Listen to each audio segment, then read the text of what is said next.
Red amaranth ভাজি। নমস্কার বন্ধুরা, আমি সঞ্চিতাস এসেন্স রেসিপিসে আপনাকে স্বাগত। প্রতিদিনের খাদ্য তালিকায় এই রকম একটা শাকের রেসিপি আপনার জন্য কিন্তু চাই। খুবই হেলদি একটা ব্যাপার। চলুন দেখে নিই কীভাবে তৈরি করব।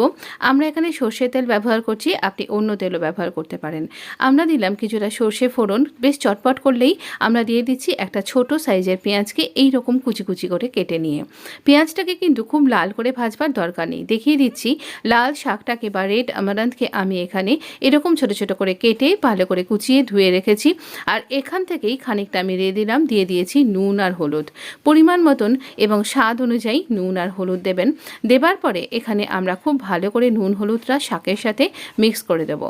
এই রান্নাটায় আপনি একটু ঢাকা দিয়ে যদি করতে পারেন তাহলে এর পুষ্টিগুণও বজায় থাকবে আর আপনার রান্নাটাও বেশ সুন্দরভাবে হয়ে যাবে। দেখুন, শাকের মধ্যে নুন দিয়েছিলাম বলে প্রচুর জল বেরিয়ে এসছে, আর এই জলটার মধ্যে দিয়েই এটা সেদ্ধ হয়ে যাবে। আলাদা করে জল দেবার কিন্তু দরকার নেই। আপনি আঁচটা মিডিয়াম রেখে দিন। প্রতিদিনের খাদ্য তালিকায় এই রকম একটা শাক ভাজার রেসিপি অবশ্যই দরকার। একটু দিয়ে দিচ্ছি চিনি। এখানে আমি 1.5 চামচ মতন চিনি দিচ্ছি। আপনি ইচ্ছা করলে এটা স্কিপও করতে পারেন।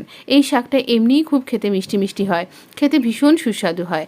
প্রথম পাতে খেতে বেশ ভালো লাগে কিন্তু, তবে এর একটা অন্য ভ্যারিয়েশনও আছে, সেটা আরেকদিন আপনার সাথে শেয়ার করব। আজকে এটাই থাক। এটা ভীষণ সুন্দর, ভীষণ টেস্টি।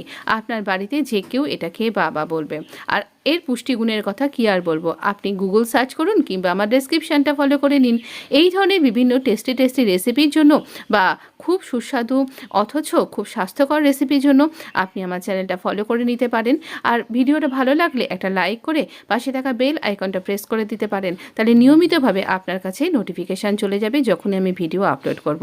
তাই please support my channel, please hit the bell icon এবং সাবস্ক্রাইব মাই চ্যানেল। এইরকম হয়েছে শুকনো অবস্থায় গরম ভাতের সাথে দুর্দান্ত জমে যাবে। ভালো থাকবেন, সুস্থ থাকবেন, দেখাবেন।